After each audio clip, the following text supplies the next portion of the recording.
ওর চাইতে যারা গরিব, যারা এক বেলা খায় আরেক বেলা খাবার কোনো মাল নেই, যাদের সঞ্চয়কৃত কোনো মাল নেই, যারা মানুষদের কাছে চাইতেও পারে না, ওই মিসকিনদেরকে তুমি দাও, ওই মিসকিনদেরকে তুমি দাও, ওই এতিমদেরকে তুমি তোমার মাল থেকে দাও। ওয়াল মাসাকিন, আর মিসকিনদেরকে তোমরা দাও।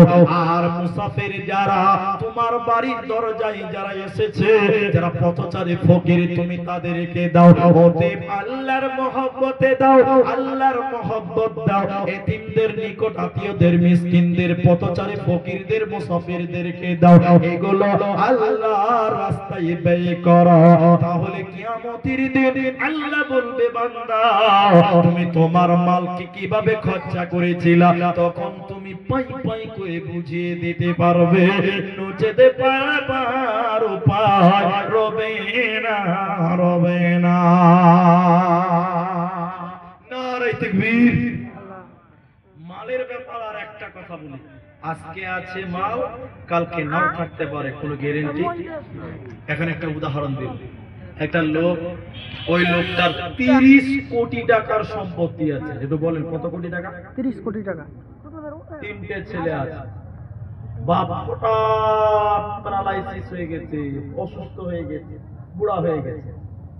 এখন এই লোকটার যে 30 কোটির ব্যবসা, এই ব্যবসা বাপ আর করতে পারবে? একটা হ্যাঁ বলেন, কে করবে? বেটারা করবে, ছেলেরা করবে। কটা ছেলে আছে বললাম? একটু বলেন না রে বাবা। তিনটে আছে। তাহলে একটা ছেলের ভাগে কয় কোটি করে পড়লো? 10 কোটি। 10 কোটি করে পড়লো। আমার এই কথাটা খুব ভালো করে শুনেন। বেটারা ব্যবসা ভাগ করে নিল, এখন বাপের কাছে আর কিছু আছে না? সবাই বলেন না। আছে কি বলেন তো? একটা লোটা, বদনা আর একটা লাঠি, তাছাড়া আর কিছু আছে? এবার ভোলামারি মসজিদের জালসা বুঝার জন্য বলছি, মাওলানা বদরুদ্দোজা নদভী হাফিজাহুল্লাহ স্টেজে এসে বলছে যে মান বানা লিল্লাহি মসজিদান বানাল্লাহু লাহু বাইতান ফিল জান্নাহ। খুব ভালো করে শুনেন, যে মসজিদ বানাবে আল্লাহ তার জন্য জান্নাতে ঘর বানাবে। বলুন সুবহানাল্লাহ। সুবহানাল্লাহ। এই বুড়ার কলিজা তখন তাড়া করে উঠেছে, ওরে সুবহানাল্লাহ, এত টাকা ছেলেদেরকে দিলাম, একটা মসজিদ যদি 10 লাখ টাকা দিয়ে বানাতাম, তার জান্নাতে একটা কনফার্ম ঘর হয়ে যেত। তখন এই বুড়া ভাবছে, ছেলেদেরকে 10 কোটি করে দিয়েছি, ওরা 3 বেটা 10 লাখ দিতে পারবে না। তখন বুড়া কলিজাটা বড় করে বলছে, আসুক বড় বেটা, ওকে বলবো 5 লাখ টাকা দে, ছোটটাকে বলবো, মেজোটাকে বলবো 3 দে, ছোটটাকে বলবো 2 দে। তাহলে কতটি হবে? 10 লাখ। তাহলে মসজিদ হয়ে যাবে, আমার জান্নাত রিজার্ভেশন হয়ে যাবে, একদম কনফার্ম। বুড়া নিয়ত করে আছে যে বড় বেটা বাড়ি আসলেই 5 লাখ, বুঝলেন, আসলেই 5 লাখ। বুড়া রাতের বেলায় ঘরের বারান্দাতে বসে আছে, চোখে ভালো করে দেখতে পাই না বুড়া বাবা, এলি রে বা আসল। হঠাৎ করে রাত 11টা বাজে স্করপিও ঢুকছে বাড়িতে, বুড়া থরথর করে লাঠিতে উঠে বলছে যে হবিব কি হলো? যেই বলে দিয়েছি কি হলো, বুড়ার একটু শুকনো দিক করে বলছে কিছু হয়নি, জিজ্ঞাসা করলাম ব্যবসা ট্যাবসা কেমন চলছে। কত চাইবে বলেছিল? 5 লাখ। যেই ধমক মেরে যে বলছে যে কিছু হয়নি, জিজ্ঞাসা করছিলাম ব্যবসা ট্যাবসা কেমন চলছে, তখন বেটা বলছে তোমাদের কোনো টাইম টেবিল নাই, খোঁজ খবর নাও, এমনি মাথা গরম হয়ে গেছে, কিচ্ছু বলতে পারলো না। শুকনো ঢিক গুলে থেকে গেল, 5 লাখ পেল না সবাই বলে। তখন বুড়া ভাবছে তাহলে মেজো ছেলেকে যে 3 লাখ চাওয়া যাবে না, যে 30,000 টাকা চাই। কত কমলো দেখে, কত বলছে? 30,000 টাকা। ওইসা থাকতে থাকতে থাকতে থাকতে একটু বড় মেজো ছেলে ঢুকছে গাড়ি গাড়ি, ওয়া স্করপিও নিয়ে ঢুকছে। তখন বাপ বলছে হাবিব এলি রে বাপ। মেজো ছেলে বলছে তুমি এখনো ঘুমোনি যাবা, তোমাকে কে জেগে থেকে বলেছে? আরে বেটা আই আই আই আই বলতেই পারি। আচ্ছা বলেন ও ধনী না গরিব? ফকির হয়ে গেছে। তখন বলছে রে বাবা 10,000 টাকা। কতই বলছে? 10,000। 30,000 বলতে পারছে না, কত বললো? 10,000 টাকা। তখন মেজো ছেলে হবিবুর বলছে টাকা তুমি কি করবে যে বাবা? টাকা দাও, তুমি বুড়া মানুষ, তুমি টাকা দিয়ে কি করবে? তোমার কি দরকার আমাকে বলো, আমরা এনে দেব, তুমি টাকা দিয়ে কি করবে যে বাবা? তখন বুড়ার কইতে পারে না, চানবুড়া বসে মসজিদে সাপ ডাক বুড়া মুলবিরা বলে দিতে ওর স্ত্রীকে বলে বুড়াকে ঘরে ভরতে হবে সালাম মসজিদে যেতে তখন বলবে যে আমি 10,000 টাকা দিব তোমরা আমাদের কি দিতে হবে বাপ পাবে কোথা ভার ভাস ঘরে ভরে ভার টাইনে বুড়াকে ঘরে ভরে দিয়েছে আচ্ছা বলেন এক সময় এই বুড়ার কাছে ছিল 30 কোটি টাকা আজকে 10,000 টাকাও জোগাড় করতে পারে না তাহলে মাল একটা নিয়ামত আজকে আছে কালকে থাকবে এর কোনো গ্যারান্টি নাই সহজ বাংলায় 1 মিনিট উত্তর দিচ্ছি সেটা শুনেলেন এখন একটা সময় ছিল ছেলেরা বাপের গাড়িতে চেপেছে বাপের গাড়িতে বেটা যাবে কি যাবে না কিন্তু আজকে বাপের কোনো গাড়ি আছে না সবাই বলে না এখন ছেলেদের গাড়ি হয়ে গেছে এখন বাপ পেছনের সিটে বসেছে স্করপিওতে আর ড্রাইভারের পাঞ্জরে বেটা বসে আছে যেই খালি লাভা স্ট্যান্ডে উঠেছে বাপ বলছে চল বেটা কাটিহার যাব বেটা বলছে বাবা মালদা যাব কার কথা বলতে মালদা ভোলামারি স্করপিওতে উঠেছে বেটা আছে সামনে ড্রাইভারের পাঞ্জরে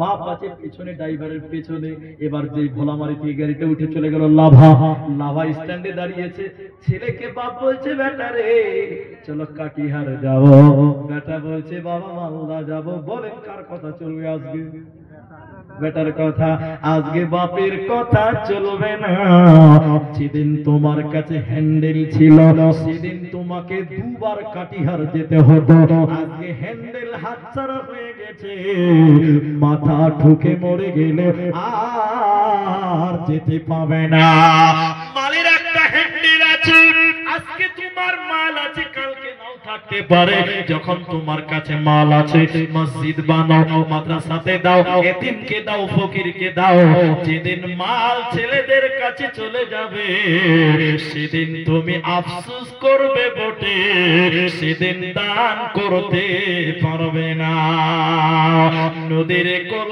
ভাঙে অকুল গড়ে এই তো নদীর খেলা সকাল বেলায় আমি রে ভাই ফকির সন্ধ্যা বেলা সে নদীর ধারে কোন ভরসা আরে বাঁধিলি বাসা সুখের আশায় যখন ধরলো ভাঙন পেলি না তুই পারে যাওয়ার ভেলা এই তো নদীর খেলা রে ভাই এই তো নদীর খেলা সকাল বেলায় আমির রে ভাই ফকির সন্ধ্যা বেলা অতএব তোমার কাছে আজকে টাকা আছে হে ভোলামারির যুবকেরা ওরে আমার বাবারা ওরে আমার বন্ধুরা ওরে আমার মারা আজকে আপনার কাছে টাকা আছে একদিন টাকা থাকবে না সেদিন দান করতে মন চাইবে কিন্তু অর্থ থাকবে না আজকে তোমার কাছে টাকা আছে আজকে তোমার কাছে সম্পত্তি আছে তুমি তোমার মালটা আল্লাহর রাস্তায় বিলিয়ে দাও আল্লাহর রাস্তায় দান করো মরার পর রিজার্ভেশন জান্নাতের ব্যবস্থা হবে তোমার কোনো চিন্তা রবে না রবে না রবে না 5 নাম্বার প্রশ্নটা শুনে নাও 5 নাম্বার প্রশ্ন শুনেন হে ভোলামারির লোক আল্লাহ তাবারক ওয়া তাআলা বলছেন নবীজি বলছেন তুমি যা জেনেছিলা তা তুমি মেনেছো কি না তুমি বলো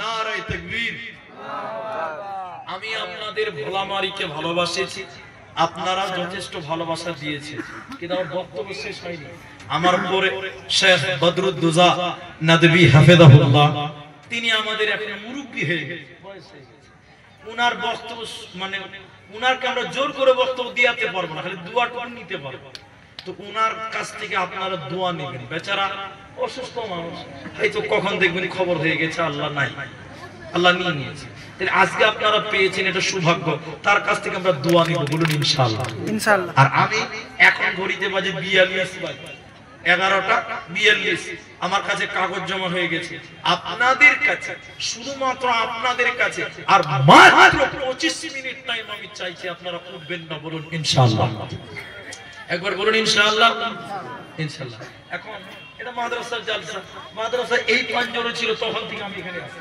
এই পারে ছিল তখন আমি এসেছি কয়েকবার এসেছি গতবার বাদ গেছে তার আগের বার এসেছি এখন আল্লাহর দয়াতে ওই পার হয়ে গেছে যাক এই পারার উপর যে পারেই হোক মাদ্রাসা আছে বলুন আলহামদুলিল্লাহ এখন যেটা আপনাদের কথা বলছি মানুষের অভ্যাস হলো মাল মাল মাল টাকা টাকা টাকা টাকা খাসরাতাম মিন উম্মতি মালি মালি মালি মালি এ ভাই ও ভাই পরে শুনতে ভাই 25 মিনিট টাইম বসতে বলেছি, তুমি উঠছেন কেন যে ভাই?